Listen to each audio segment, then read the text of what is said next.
Hello everyone, Yair Spitz here from the road on my way back up north after being on leave for 45 hours. And this is something that many of the soldiers in the last 3-4 weeks since the beginning of the war have had a chance to experience, to go home for a day or two. Not all. There are some soldiers and some units that have not been let out at all, but others have been more fortunate in that sense. And it's an important. I'm discovering that it's an important part of the war effort as well, and that's for two reasons. The first is just the technical, physical. It's difficult being in the field. It wears down the body physically, and the body needs the body and the it needs time to kind of heal itself a little bit, relax a little bit, sleep, better for a day or two, eat a little bit better, other things of that sort.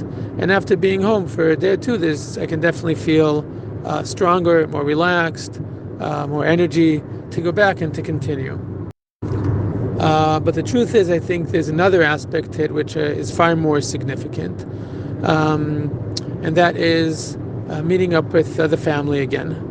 And one would think that might cause people to, an opposite effect. People might feel, that it's hard for them to leave the family, or that that it weakens them possibly. But over the last 2 days, I've experienced exactly the opposite.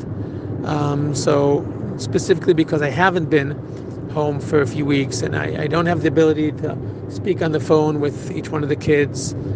Sometimes a week will go by. I don't have access to my phone all the time. They have their own lives. So over the last 2 days, I've made a point, because I'm home just for 2 days and it's limited, and I don't know for sure when I'll be able to come back again. So both on my side, but also the kids' side, took advantage of the time, and we spent a lot of quality time together. So if that's just sitting down and talking for a bit, if it's sitting down for dinner together, all of us. Last night, my parents came over also for dinner. Not something we do on a normal basis. So being aware and then finally coming back for a limited amount of time, forces everyone to kind of like take advantage of the time that we have together. And that's very, very significant as well. But there's also another, I think, more significant layer to it. So, for instance, our oldest, Matanel, he's 18. 2 months from tomorrow, he is drafting into the IDF. He was supposed to go into the army in August, but for some inexplicable reason, the army pushed off his draft date, which we were more than happy about in retrospect. And he's drafting in exactly 2 months from tomorrow. So we spent time talking about what equipment he has, what equipment he needs. The truth is, I kind of borrowed a bunch of his equipment that was meant for his draft, and I'm using it. So we discuss what he has, what he doesn't have, what we still need to get, when he'll need to get them, a little bit about what he's wondering what he'll be doing once he goes in, if the situation still continues. Will he go into the unit he was supposed to be in? Will they do something else with him? And considering everything going on, that's a very pertinent question, and so we discussed that for a bit. Our second son, Eden, is 16, and he is a madrich, a youth counselor in Bnei Akiva. So he is busy, tremendously busy. He was barely home. He's constantly going back and forth with doing activities for his chanichim, for the kids who are the 9-10-year-olds, meetings with his fellow counselors, madrichim, to discuss what they're going to do, what projects, what volunteer work. They're preparing for Chodesh Irgun, which is a month where they do a lot of additional activities. So he's in and out of the house. So grabbed a few minutes to speak to him about how that's going. Also some more personal things that we don't usually talk about, but because I'm home now, so we had a chance to. Very meaningful as well, especially since he's putting together activities for his chanichim, for the kids in the youth movement, also having to do with what's going on with the war now, and achdut and volunteering. So that was very relevant as well. Our third son, Maoz, he's 13 and just had his bar mitzvah a few months ago. So the truth is, I had a debt to him that when I left Motzei Shabbat 3.5 weeks ago, I needed a small siddur, and I couldn't find any of the small siddurs we had in the home. I was in a rush to get everything together, so I asked him if I could borrow his siddur. He had gotten a personally inscribed small siddur that he carries with him with his tefillin and in his tefillin bag. So I asked him, could I borrow it? So he said, of course. And that's the siddur I've been using. Says his name on the front, Ma'oz Shalom. There's a dedication inside from a cousin who gave it to him. So at the time he said, of course, take it. So Nitza went out a few days ago and she bought me a new small siddur. So and then I came to Ma'oz yesterday. I said, okay, Ma'oz, here's your siddur back. He said, why are you giving back to me?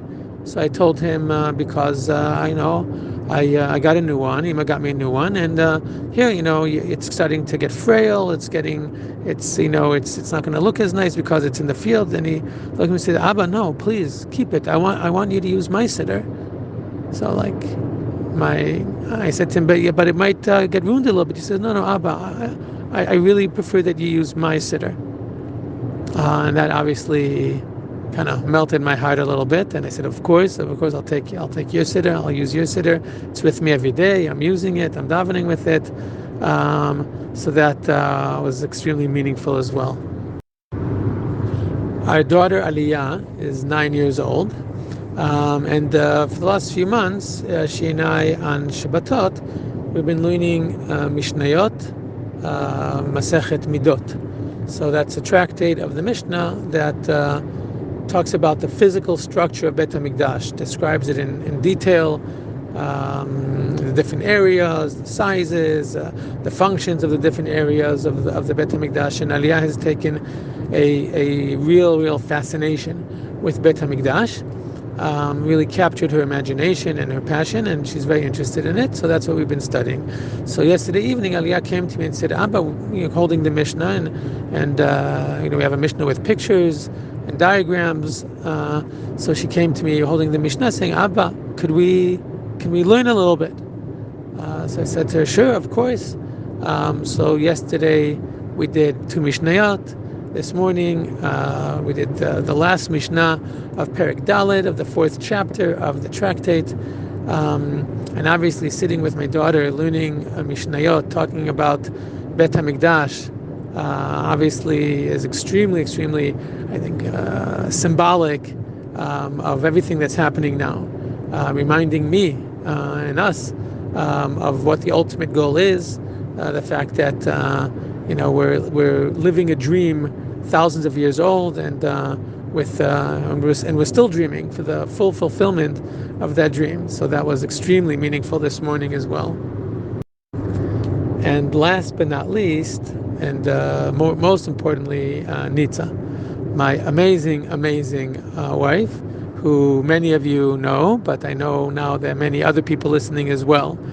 So a lot of conversations while I was home, and one of them consisted of the fact that there's a chance that I will be able to come home for the first time for this coming Shabbat in just a few days. And basically it's going to be my choice. And my assumption was that for the first time in 4 weeks, I would come home for Shabbat and be with Shabbat home with the family. And I said, but on the other hand, I'm not sure, because if I come home, then there's really going to be no one on the base to lead anything, and it's really a day where I can do a lot, as I've discussed the last few weeks. And I asked her, what does she think? And she said, Nitza said, do you want to come home Shabbat for you because you feel you need it, or because you feel we need it? So it's a bit of a trick question, but I said because of the kids. I said, I think it would be good and important for me to be home so the kids can have a normal regular Shabbat. So Nitza said, well, the kids and I are doing fine. Of course, we miss you, and we would want you to be have Shabbat with you, of course, that would be wonderful. She said, but I think it's more important that you're on the base. I think your soldiers need you on Shabbat more than we need you on Shabbat. You're where you're supposed to be. You're doing important work, and if you're not there and they won't have a Shabbat, you're what they have there, and they need you. Your soldiers need you.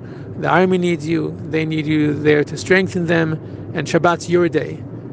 So if you want to come home for you, then yes. But if you want to come home for us, she said, then I think it's more important that you stay there with your soldiers, and then come home next week for, during the week. And once she said it like that, it made me, decide that no matter what, even if I actually can't go out, I'm gonna stay there. And those, all 5 of those experiences over the last 2 days, with each one of the kids, and with Nitza, allow me to go back to the base with not just physically feeling, reinvigorated, but much more significantly, spiritually. I feel that it reminds me of what we're fighting for. We're fighting for, for this, for our kids, but not just so that physically they're okay. So one of them could continue teaching his students, his chanichim, about Am Yisrael and Eretz Yisrael, and so our daughters and our sons will continue to be able to learn Torah and learn about Beit HaMikdash and work towards the fulfillment of that promise. And so our sons can also have their chance to serve Am Yisrael in the army or wherever it is they may go. So our kids will be able to continue to do chesed and share, whether it's the siddur or something else, or whether it's to remind ourselves that in each one, wherever we are, we need to devote ourselves for the sake of other people and think of Am Yisrael and what we can and therefore are obligated to do for them. So to go back after 45 hours, we're doing it enthusiastically, filled with motivation, perspective, and strength that I was able to gain from my wonderful, wonderful family. And I, Bezrat Hashem, I hope that other soldiers also, when they come back, they're not coming back sad, they're not coming back down, quite the opposite. They're coming back reinvigorated physically, emotionally, spiritually, and it gives me tremendous hope and strength that no matter how long this goes on for, we will succeed. We'll get to every stage. We'll come back stronger and stronger until we win, as we know we will.